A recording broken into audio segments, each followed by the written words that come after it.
우리는 지금 예수님의 고난을 묵상하고 또 주님이 걸어가신 그 길을 열심히 쫓아가는 그런 사순절의 기간을 보내고 있습니다. 매년, 매해 이 시간에 사순절이 있습니다. 맞죠? 여러분들은 이 사순절을 보내면서 여러분들에게 예수님은 어떤 분으로 다가오는지 좀 질문해보고 싶어요. 여러분, 예수님은 어떤 분이십니까? 여러분들에게 특별히 이 사순절을 보내고 있는데 여러분들은 이 예수님이 어떤 분으로 다가오시냐는 거예요. 구원자. 뭐라고요? 잘 안 들려요. 구원자. 네, 좋습니다. 구원자 되신 예수님을 또 경험할 수 있기를 축복합니다. 우리가 매일매일 사실 행복한 일들만 가득하면 좋겠죠. 예수님을 믿음으로 인해서 또 기쁘고 즐거운 시간들이 넘쳐났으면 좋겠어요. 우리 삶이. 그런데 주님을 묵상하면 묵상할수록 구원자 되신 예수님을 그 묵상하면 묵상할수록 예수님께서 이 땅에 오셔서 시작하신 것이 결코 구원자의 모습에 뭔가 화려하고 기쁘고 즐거운 소식들을 전해지는 게 아니라 어쩌면 고난과 고통의 연속의 시간들이 아니었을까 돌아보게 되더라고요. 특별히 사순절 기간을 보니까 그렇습니다. 어떻습니까? 세례 요한으로부터 요단강에서 세례를 받고 난 이후에 어디로 가시죠? 광야에서 시험을 받으십니다. 사단에게 시험을 받으십니다. 3가지 시험을 받으시고 온갖 그 시험을 참아내시면서 그 시험을 통과하셨어요. 또 마태복음 말씀에서 보니까 여러 지역에 돌아다니시면서 천국 복음을 가르치셨대요. 전파하셨대요. 그리고 병자들을 고치시고 약한 자들을 치유하시고 회복하셨어요. 근데 그럴 때마다 어떤 일들이 일어났습니까? 정말 많은 사람들의 비방과 조롱과 공격을 받았다라고 성경은 이야기합니다. 어쩌면 높은 보좌, 정말 꽃길만 걸어도 좋은 그 예수님께서 어떻게 이 낮고 천한 곳, 정말 말도 안 되는 곳에 오셔서 이 온갖 고난과 고통과 비난과 조롱과 공격을 받으셨을까? 또 그것들 어떻게 참아내시면서 이 십자가의 길을 걸어가셨을까라는 것들을 생각하면 한편으로 너무나도 죄송스러운 마음이 들어요. 왜 이렇게까지 예수님이 우리 가운데 오셔야만 했을까? 다 나의 죄 때문 아닙니까? 우리의 죄 때문 아닙니까? 우리를 구원하시기 위해서 구원자 되신 그 예수님께서 이런 고통도 참아내시는 거예요. 이런 비난도 참아내셨다는 거예요. 그리고 십자가를 기꺼이 지셨다는 것입니다. 이 사순절 기간 우리가 그 구원자 되신 예수님께서 왜 굳이 꽃길을 걸어도 되는 그분께서 이 땅 가운데 오셔서 이 가시밭길을 계속해서 걸어가게 되셨을까 묵상하면서 우리 가운데 은혜가 넘치는 그런 사순절 되었으면 좋겠습니다. 이렇듯 우리 인생에도요, 왜라고 하는 질문을 던질 때가 많이 있습니다. 왜 나는 이곳에 와 있을까? 왜 나는 애틀란타에 와 있을까? 왜 나는 복음동산 장로교회에 와 있을까? 왜 나에게는 이렇게 힘든 일만 계속 생기는가? 왜 나는 이러한 일들을 계속해서 경험하고 당하고 있는가? 이런 질문들이 나를 계속해서 흔들고 있을 때가 많이 있습니다. 꼬리에 꼬리를 무는 뭔가 해답을 찾지 못하는 이런 질문들 속에 참 마음이 무너지고 힘들 때가 종종 있습니다. 내 삶이 예수 그리스도를 믿음으로 인해서 평탄한 길, 꽃길만 걸어야 되는데 내 삶은 지금 왜 이럴까? 나에게는 왜 이렇게 고통스러운 일들이 계속해서 일어날까? 라는 것들에 대한 질문을 우리가 할 때가 종종 있다는 것입니다. 하지만 이 수많은 왜라고 하는 이 질문에 해답을 가지고 있는 사람들이 있다는 것입니다. 그 사람들은 어떤 사람입니까? 지금 비록 힘들고 해결되지 못하는 그런 문제들이 여러 가지 있다고 할지라도 그런 모든 상황 가운데 뭘 해요? 기대하고 소망을 가지고 살아간다는 것입니다. 그 힘든 상황들을 넉넉히 이기게 하시는 것을 믿음으로 고백한다는 사실. 여러분들은 어떻습니까? 여러분들의 인생에 해답이 있으십니까?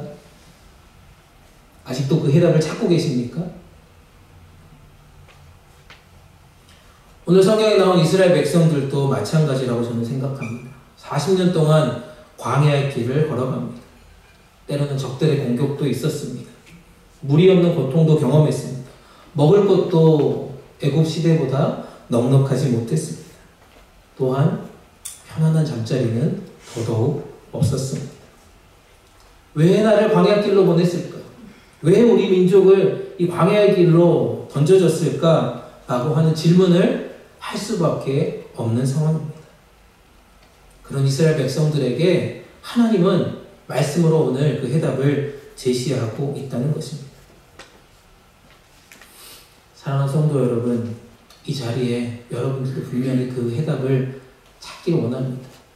여러분들의 가정에 문제가 있습니다. 건강에 문제가 있습니다. 재정에 문제가 있습니다. 관계에 문제가 있습니다. 이 모든 문제의 해답은 말씀 가운데 있음을 우리가 믿습니다. 이 시간 함께 그 해답을 하나씩 찾아가는 시간 되기를 간절히 축복합니다. 첫 번째로 우리가 광야를 걸어가는 그 길을 걷게 하신 것은 무엇이냐면요, 우리를 겸손하게 하기 위함이다 라고 말씀드리고 싶습니다. 우리가 광야의 길을 걷게 하신 것, 이 힘든 길을 우리가 왜 걸어가게 하시는가 살펴봤더니 우리를 겸손하게 하기 위해서라고 말씀하고 있습니다. 신명기 8장 2절 말씀 다 같이 읽어볼까요? 시작. 내 하나님 여호와께서 이 40년 동안에 내게 광야길을 걷게 하신 것을 기억하라.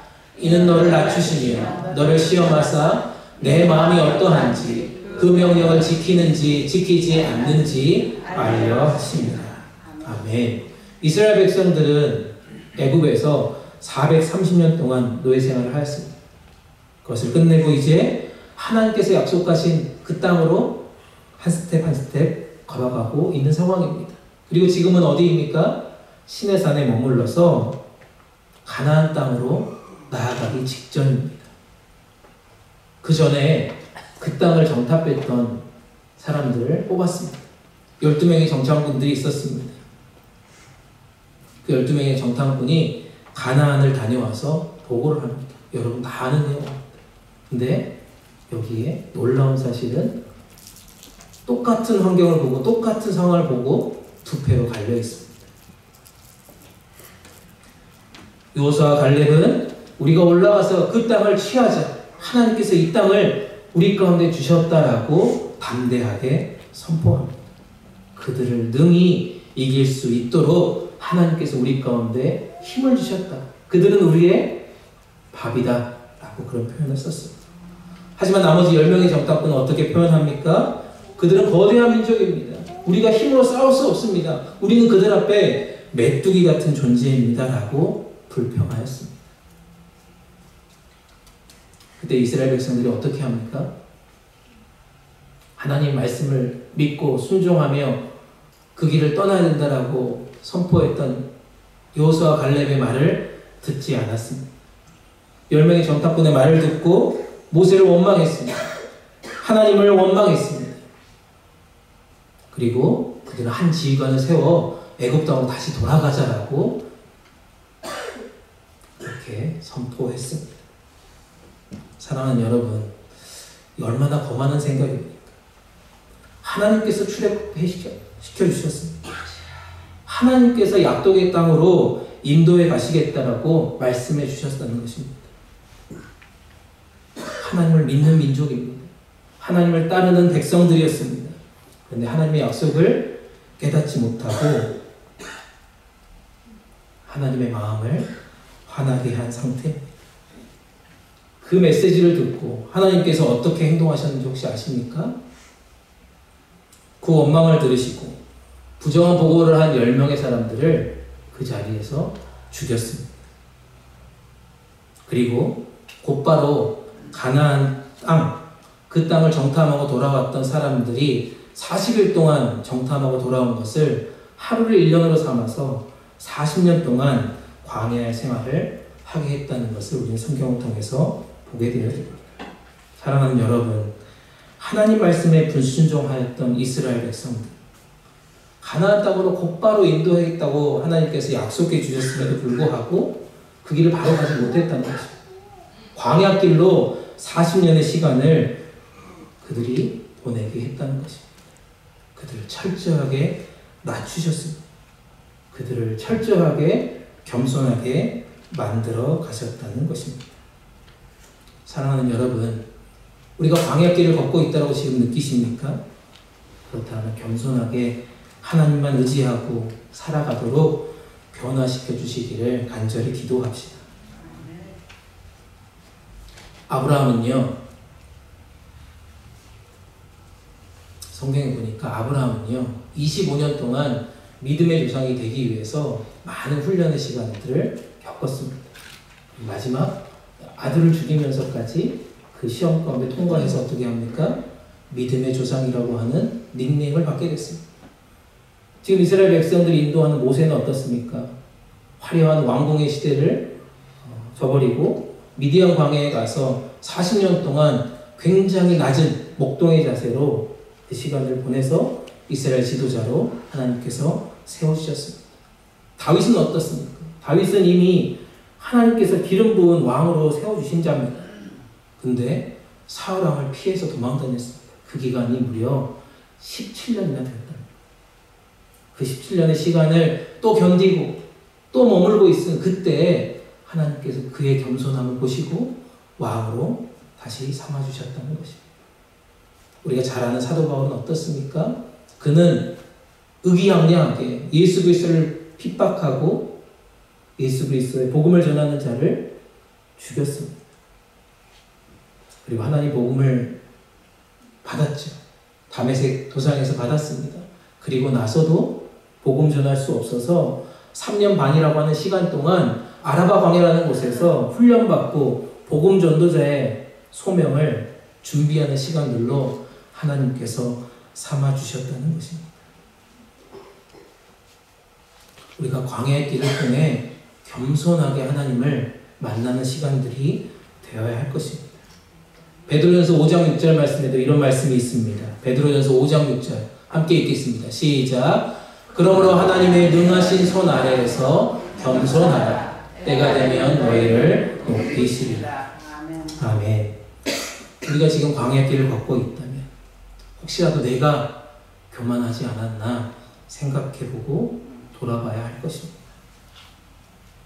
그리고 철저하게 나를 낮추어야겠습니다.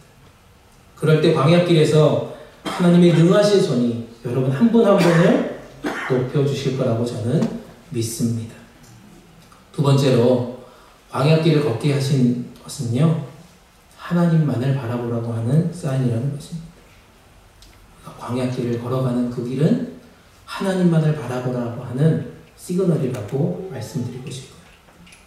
신명기 8장 3절에 이렇게 얘기합니다. 신명기 8장 3절 읽겠습니다. 시작.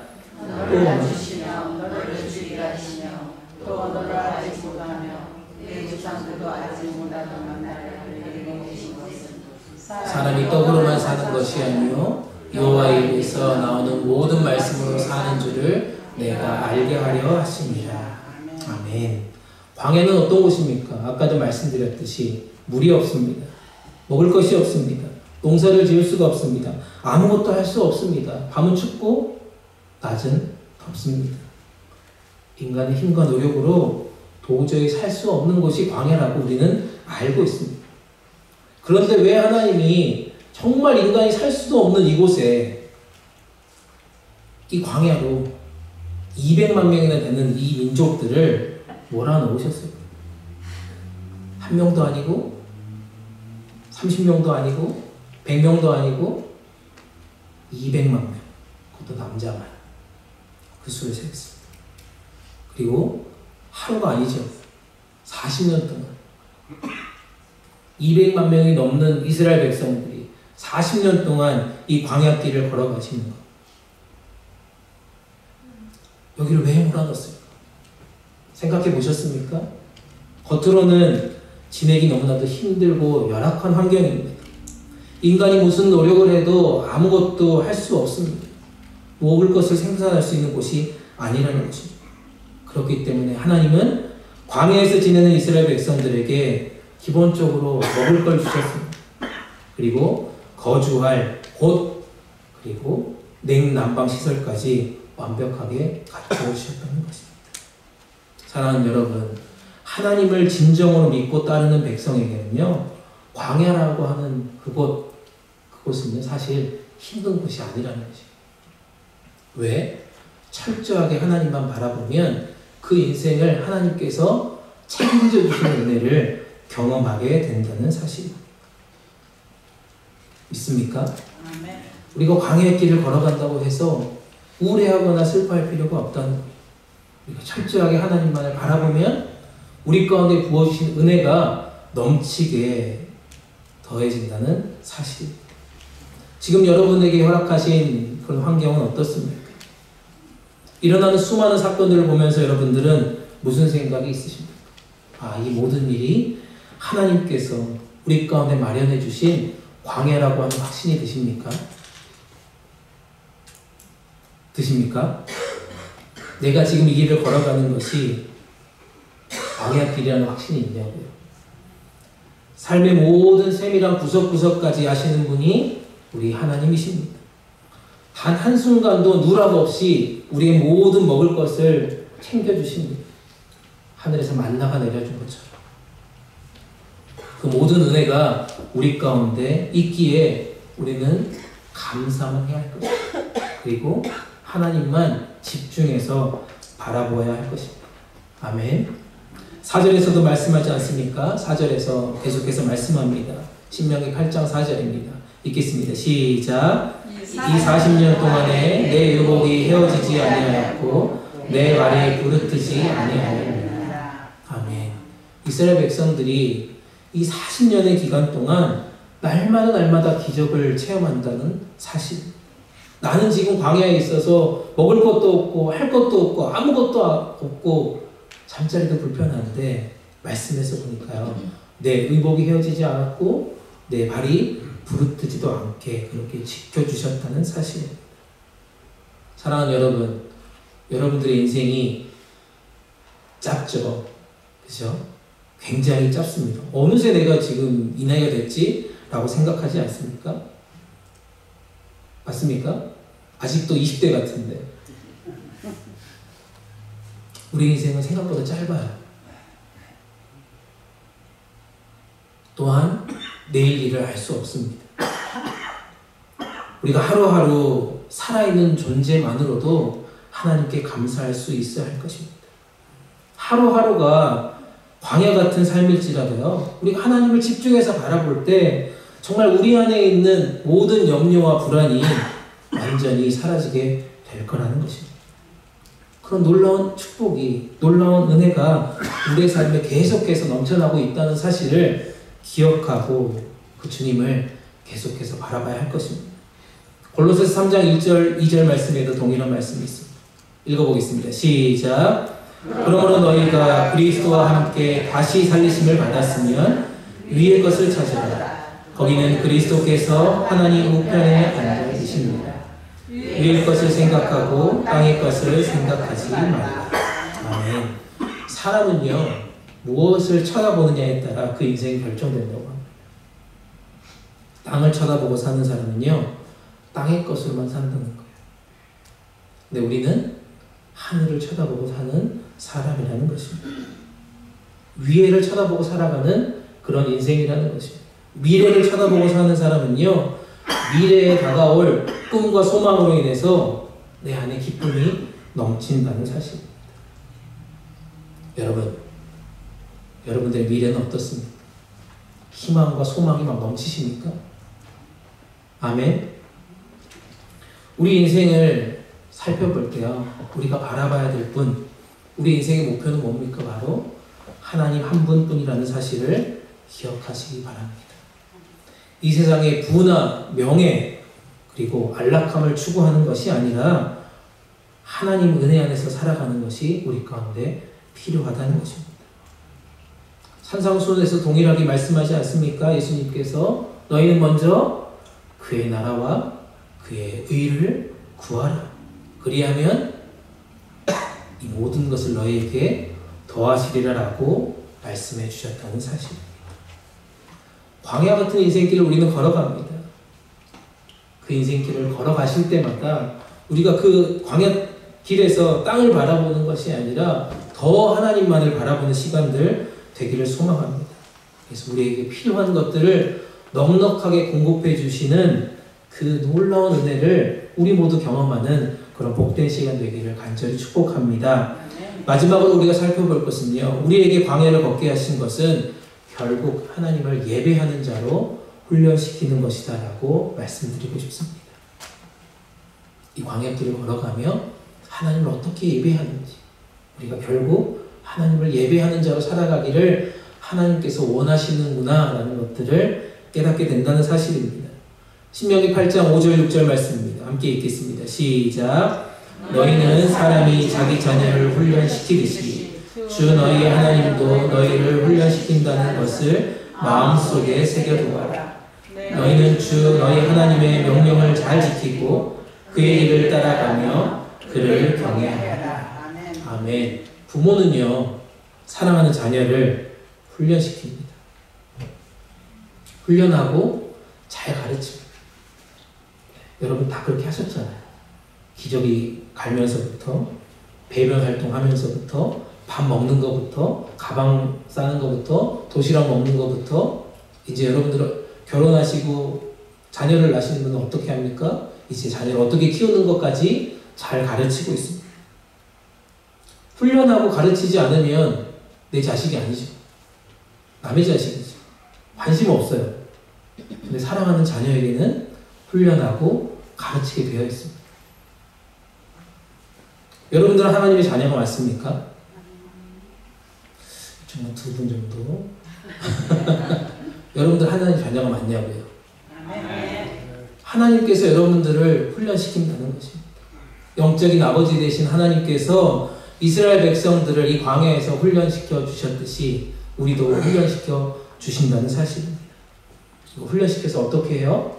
영적인 어린아이가 영적인 어른으로 거듭나기를, 만들어지기를 주님께서, 하나님께서 원하신다는 사실입니다. 그러므로 우리는 어떻게 합니까? 사랑하는 자녀라면 그 명령과 훈련을 잘 따라야죠. 잘 지켜야 합니다. 아까도 말씀드렸지만 아버지가, 어머니가 나를 명령하고 나에게 훈련을 시킬 때 그 명령과 훈련을 따르지 않으면 어떻게 돼요? 뭐라고 얘기합니까, 여러분들은? 그런 자식을 땡땡 자식이라고 그러잖아요. 네. 하나님께서 우리를 훈련시킬 때, 우리 한 사람 한 사람 훈련시킬 때 그 명령과 그 훈련에 따라오지 않는 자녀는 어떻게 합니까? 심판하신다. 아까도 말씀드렸지만 그 명령에 불순종하고 불평하고 원망했던 사람은 그 자리에서 죽임을 당하게 된다는 것입니다. 우리는 사랑하는 자녀이기 때문에 이 훈련과 명령을 잘 따르고 지켜야 합니다. 아버지가 하는 대로 따라가야 합니다. 아버지가 하는 행동대로 해봐야 됩니다. 그렇지 않으면 영적으로 성장할 수 없습니다. 사랑하는 여러분, 이 시간이 길다 중간에 포기하지 마시기 바랍니다. 분명히 때가 되면요, 우리가 어느 순간 어른이 되어 있더라고요. 우리가 어느 순간 자녀를 다 키웠더라고요. 아멘. 우리가 그렇게 지금 훈련받고 있고 그 길을 걸어간다면 우리도 언제가 영적인 어른이 된다는 사실입니다. 그 길을 걸어가고 그 길을 따라갔을 때 광야를 지나 우리는 가나안 땅에 이르게 된다는 놀라운 사실입니다. 그리고 그 가운데 그 경험 속에 하나님을 예배하게 된다는 것입니다. 아멘. 시편 119편 71편에 이렇게 말씀합니다. 읽어보겠습니다. 시작. 내가 고난을 받는 것이 내게는 잘된 일입니다. 이는 내가 주의 율례를 배우게 되기 때문입니다. 아멘. 우리가 광야의 길을 잘 걸어가고 이 훈련시키는 것이요, 어쩌면 우리 가운데 잘된 일이라고 말씀드리고 싶다는 것입니다. 왜냐하면 그 가운데 뭐예요? 하나님의 사랑과 축복을 발견할 수 있기 때문에. 하나님 정말 나를 사랑하고 계시는구나. 하나님이 나에게 이 가나안의 축복을 준비하고 계시는구나 라는 것들을 발견하기 때문에 이 훈련이 기쁨이 된다는 것입니다. 이 명령이 내가 따라갈 만한 가치가 있다는 것입니다. 그렇기 때문에 내가 더 어떻게 돼요? 주의 율례를 더 배우기에 힘쓴다는 것입니다. 내가 더 말씀을 사모하게 된다는 것입니다. 내가 더 예배의 자리를 사모하며 나오게 된다는 것입니다. 아멘. 말씀을 정리합니다. 여러분, 사진 찍는 거 좋아하세요? 네. 사진 엄청 찍으시죠, 여러분? 여러분 스마트폰에 사진과 동영상 왜 이렇게 많이 찍습니까? 찍는 이유가 뭐예요? 팔아먹으려고? 이 사진 잘 찍어서 누구한테 팔려고 하는 겁니까? 살아온 소중한 날들을 기억하는 거죠. 아, 내가 이 사진을 보면서 2024년 3월 3일에 이런 일을 했구나. 이런 일들 내가 했구나. 라고 기억하면서 뭐 해요? 기뻐하는 거잖아요. 즐거워하는 거잖아요. 그리고 이 아름다운 장면과 이런 소중한 추억들을 오래 남기고 싶은 것뿐만 아니라 이걸 어떻게 해요, 여러분? 찍고 나서 어떻게 해요? 옆에 사람한테 자랑해요. 네. 여러분 이따 밥 먹을 때 한번 보세요. 여러분 사진 찍었던 걸 다 가지고 막 자랑합니다. 아, 나 이때 어디 갔었어. 이 봄이니까 우리 어디 갈 거야. 막 이러면서 작년에 어디 갔지, 재작년에 어디 갔지 막 이러면서 자랑한다는 것입니다. 사진을 찍는다는 것은요, 여러분들이 보관하는 거고 기록하는 거를 넘어서서 다른 누군가에게 내 사진을 자랑하고 싶은 그런 소망이 담겨 있다는 것입니다. 여러분들이 광야길을 걸어갈 때마다 우리 가운데 역사하셨던 그 하나님의 은혜를 잘 간직하는 겁니다. 여러분들의 사진을 찍는 것처럼 내가 이 시간들을 걸어가면서 나는 어떤 사진들을 기억하고 어떤 동영상들을 기억하고 있는지를 돌아보시길 바랍니다. 그리고 더 나아가서 뭘 해야 돼요? 이 광야길에서 베풀어 주셨던 그 은혜를, 그 축복을 다른 사람들한테 자랑하는 거예요. 나 이랬다. 나 이 시간 잘 넘어갔더니 이런 은혜가 있더라. 이렇게 자랑하면서 살아가는 것이 우리 가운데 소망되어지는 것입니다. 우리 복음동산 장로교회 여러분들의 사진 속에는 어떤 추억들이 있습니까? 어떤 기억들이 있습니까? 여러분들이 간직하면서 다른 누군가에게 하나님 우리 가운데 주셨던 그 은혜가 여기 있습니다라고 자랑하면서 보여줄 만한 사진들과 동영상이 있습니까? 그런 기억들이 있습니까? 그렇다면 그 기억들을 담대하게 오늘부터 꺼내시기 바랍니다. 하나님께서 우리를 이렇게 인도해 가셨고, 하나님께서 우리를 이렇게 지켜주셨고, 우리 교회를 통해서, 나 자신을 통해서, 우리 가정을 통해서, 우리의 직장과 일터를 통해서 이렇게 하나님께서 놀랍게 인도해 주셨구나라는 것들을 간직하는 것으로 끝나는 것이 아니라 이제는 다른 누군가에게 소개해야 될 때가 있다고 저는 확신합니다. 아멘. 그래서 우리는 이 시간 그런 결론을 좀 지었으면 좋겠습니다. 이 광야길을 걸어가는 그 순간순간 우리가 영적으로 더 배우고 이것들을 잘 간직하고 다른 누군가에게 소개하는 계기가 되었으면 좋겠습니다. 첫 번째로 나를 낮추시고 나를 겸손케 해주셔서 이 시간들을 잘 걸어가게 하셨구나라고 고백하는 기록들을 남기시기 바랍니다. 두 번째, 더욱 내가 더욱 하나님을 의지합니다. 하나님만 의지합니다. 하나님만 바라봅니다라고 고백해서 그것들을 통해서 내가 변화됐던 시간들을 잘 기록하고 또 누군가에게 소개하는 시간들 되기를 소망합니다. 마지막으로 우리 함께 계시는 그 하나님을 예배하면서 느꼈던 그 감격, 내가 그 예배하는 삶을 통하여서 내가 영적으로 성장하고 변화되고 성숙되었던 그 기억들을 잘 간직하고 다른 누군가에게 소개하는 자리가 되었으면 좋겠습니다. 사랑하는 여러분, 이 광야의 시간, 광야의 길 잘 통과하시길 바랍니다. 아멘. 이 광야의 시간, 광야의 길을 잘 통과하시길 바랍니다. 더 나아가서 이 시간들을 즐기십시오. 열심히 즐기십시오.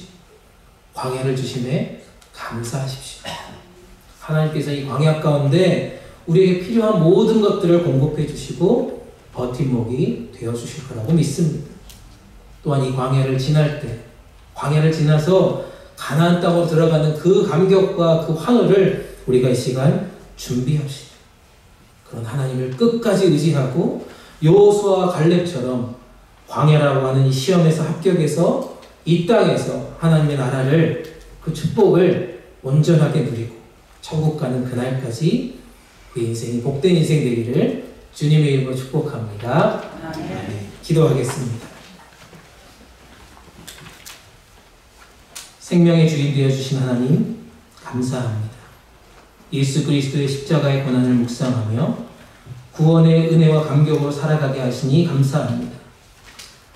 하지만 우리의 삶을 돌아보며 감사와 찬양의 고백보다는 왜 이렇게 불평과 원망만이 많았는지 돌아보게 됩니다. 임마누엘 주님께서 함께 하신다라고 약속해 주셨는데 이런 광야 같은 인생의 모든 문제들로 인하여서 정말 마음이 힘들고 괴로워서 주님의 음성이 들리지 않고 방황하고 있는 저희들을 발견합니다. 주님, 오늘 주신 말씀들을 통하여서 광야의 길을 걷게 하신 하나님의 뜻을 깨닫게 하시니 감사합니다. 더 겸손하게 주님 앞에 엎드리게 하여 주시옵소서. 더욱 주님만 바라보며 땅의 것을 찾지 않고 하늘의 것을 구하는 인생들 되게 하여 주시옵소서. 그리하여 매일매일 삶의 자리에서 예배하는 우리 모두가 되게 하여 주시옵소서.